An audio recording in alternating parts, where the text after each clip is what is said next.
Well, hi everyone. My name is John Franco Herrera. And I am Carisha Skills Chambers, and we are both career advisors in the CAST Lab located right down the hall in room 201. So as career advisors, we help out with interviews, job searching, exploring different careers, and, as we're about to cover, resumes. So Carisha, what's a resume? So the formal definition of a resume is a brief account of a person's education, qualifications, and current and previous experiences. But it's a lot more than that. You see, it's a marketing tool. Because before you can even get into the interview to impress them, they have to look at your resume and be like, wow, I want to invite them in. It makes you the salesperson. You are selling. Now, a lot of people get this idea that you're selling yourself. That's illegal. You're not doing that. You are selling an idea.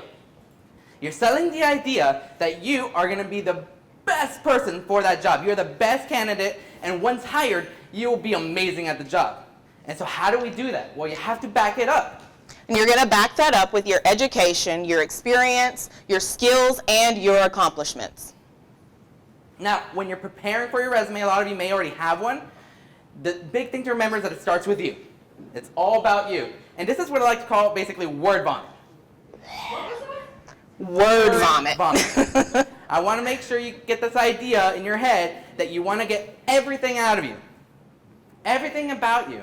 What school you went to, what kind of accomplishments you did, or your projects, not all of it's going to be relevant. But I want you to make sure you get everything out, because that's the number one thing we see when we're helping students with a resume, is that a lot of people are so humble, they're not thinking about the things that they do. We all have a really hard time talking about our accomplishments and the great things that we've done. And so once you get everything down, I want you to start thinking, all right, did I have my name down? Do I have my contact information? Now, for contact information, make sure that your email is a professional email. We don't want any hotmama99@gmail.com. Make sure it's professional and a good representation of yourself. So if you have a LinkedIn or a website or maybe a portfolio? Yes, and for like the website and the portfolio, that's more of for graphic design and things like that. So if you are an artist, start collecting your work early, and you want to make sure that your website, your portfolio, your LinkedIn account is up to date. If it's not up to date, make sure you up to date it before you add it to your resume. Definitely, and it's going to be for like project-based jobs, and so it's not just graphic design. Right, So, that was just one example.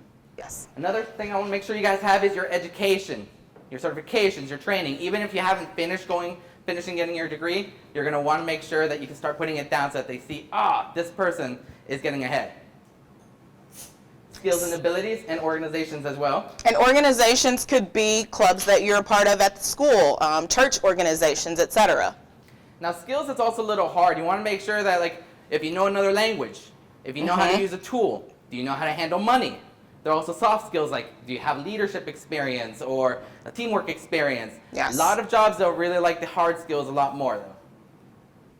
And the accomplishments that you might have. And your work and volunteer experience. Okay. So you have all those things down, but you want to make sure you add detail. And again, we consistently see all about the details. And when you're talking about details, you want to answer some basic questions. You want to know the what, the when, the where, and the how. Now, when you're answering those basic questions, it's really important to show data, show numbers. Those are key things, key accomplishments that employers are looking for. So like the number of customers you may have helped, the number of staff members you may have trained or supervised, money under your supervision or that you may have saved your company, as well as number of projects you may have led or been a part of. But what's next? You have all that down. You have this big list of everything about you. Well, just like with word vomit, with any vomit, you clean it up. You want to clean up everything you have and make it so that you have some kind of image on your resume on who you are and how you're the best employee. And so how do we clean that up? Well, you organize your review your information. You want to make sure that's honest. Number one thing, you want to make sure your resume is being honest. That's pretty easy, right? You just check it, think back in your memory, did I actually do that? Cool. Is it impressive? Are we talking about perfect attendance for the last 3 days? Or is it like employee of the month? And is it relevant? That can be a little bit difficult.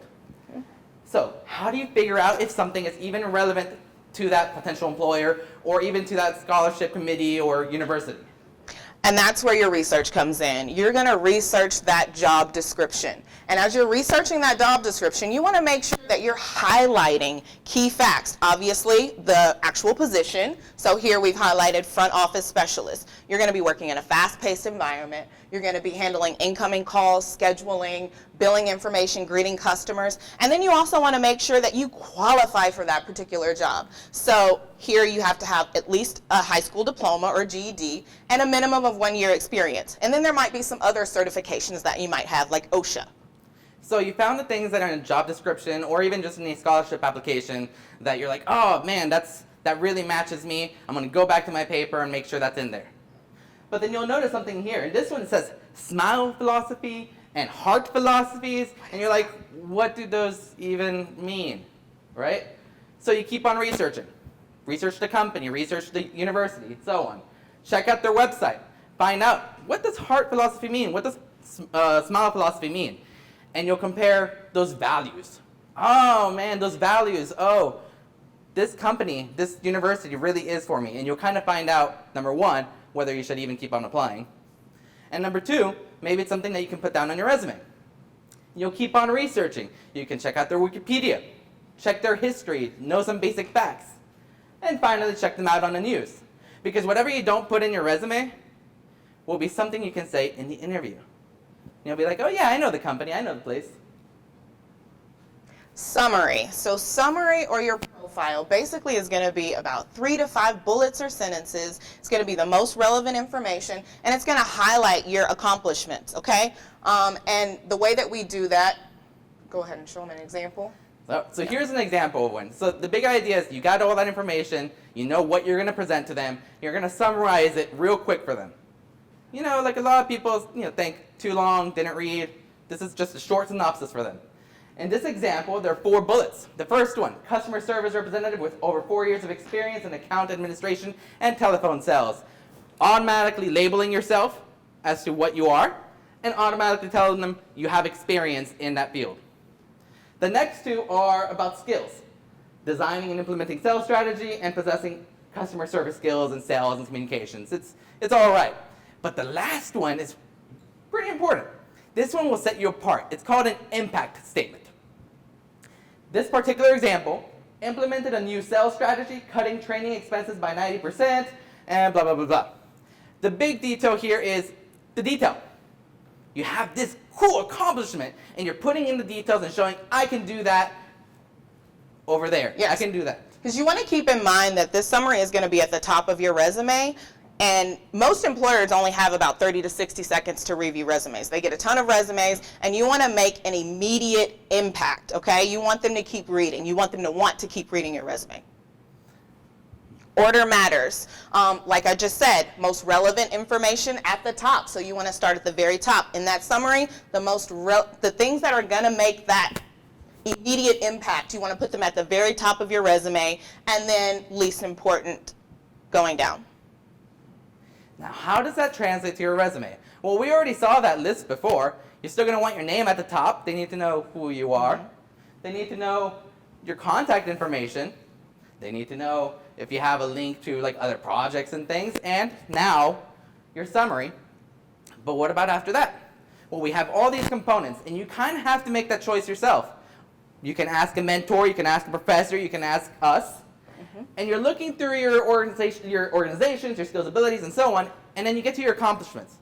And you're like, most of my accomplishments are actually work-related or volunteer-related. Maybe it was like hosting this event.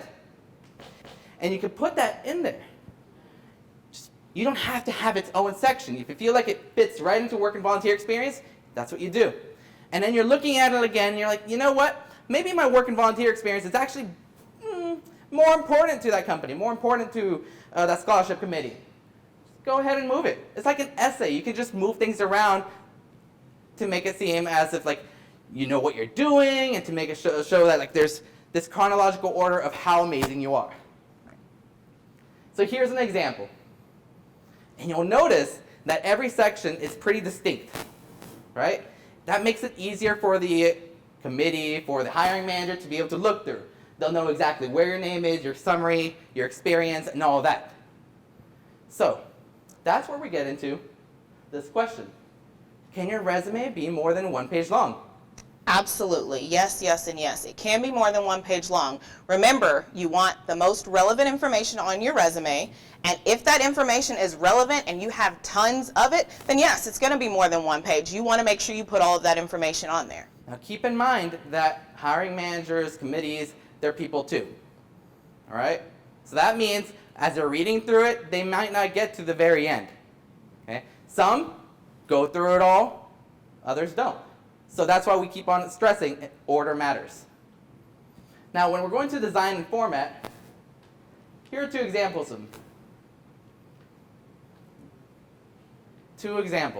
Now the one on my right is a bit more technical. It's just showing everything you got. It's still splitting things up by the line, but the other one kind of pops out more. It really just kind of depends on what you want to do, which one represents you, and which one will be more relevant to the job. So for example, the far one over here, where it says first name and last name, think visual aesthetics.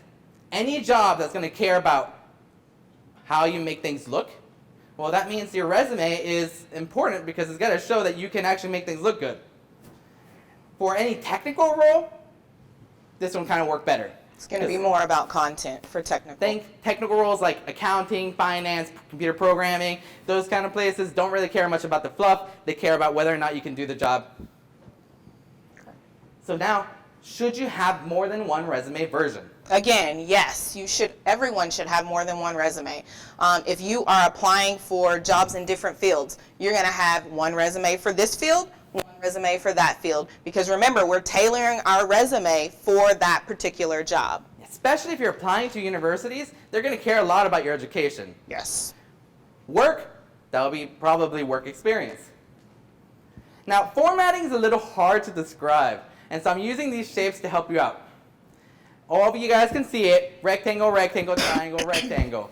Pretty easy to see. You can notice that the triangle is the one that's looking a little bit different. Pattern recognition.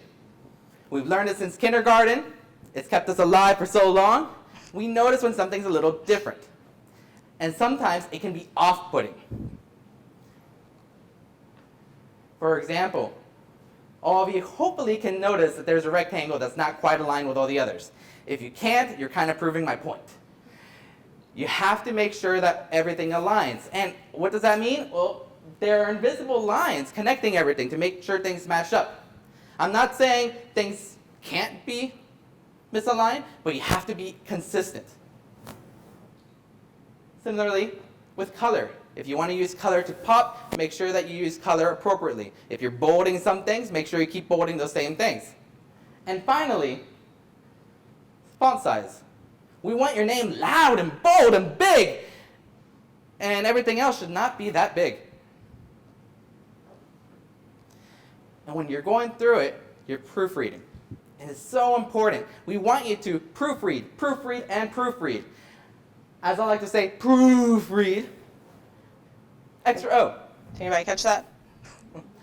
Sometimes when we're looking at our resume for hours and hours, we don't notice the small things. That's why it's really important to have someone else proofread your resume as well. Now, I haven't quite gotten to the core of why that's important, though. The employer, the scholarship committee, the university, they're looking at your resume, and they're looking at it and saying, wow, this person made 1, 2, 3, 4, 5 mistakes. If they don't care enough about their own resume, are they going to care about my work? Are they going to care about going to the university and actually passing their classes? So you're trying to show your best foot, just show them the best parts about you. Okay, and lastly, saving your resume. So when you're saving your resume, it's really, really important that you keep in mind that your file name is important. It's just as important as your resume. You don't want a file name that is going to raise any eyebrows or they're not going to understand. That's why we say always stick to something simple. Your resume hyphen first and last name. You can switch it around, first and last name / resume. And then there are some jobs that have a job description ID number. And that's just for the company to be able to determine which job you're applying for. So you can also add that number at the end. Congratulations. You just finished your resume. You have finished your resume. Now you are ready to start applying for jobs. So we have our contact information, but the big important thing to remember is that we're actually just Right down the hall. Down the hall. Just Literally come to right us. down the hall in room 201. And we can work one-on-one with you, especially if you don't trust your friends to actually proofread your resume. Thank you. Thank you, guys.